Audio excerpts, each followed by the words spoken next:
As a child, we have a phase early on in development. During this phase, we believe that things disappear when we can't see them. Then we develop something called object permanence. At this point, the child knows you exist, even when you tuck them in at night and leave the room.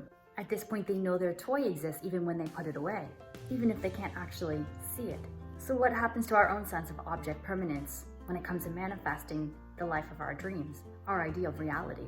At some point we learn and we're conditioned to know that seeing is believing. But let me ask you, doesn't this contradict what we've learned when we were little?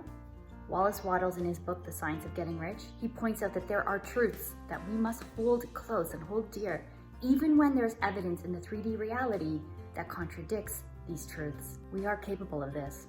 We can learn to ignore our current reality while manifesting the reality of our dreams. Consider if a 2-year-old can do this with their mother or their father, somebody they hold so dear and love so much, then we can do it too. You can manifest money, romance, love, opportunity, anything really. You just have to visualize it and ignore your current reality.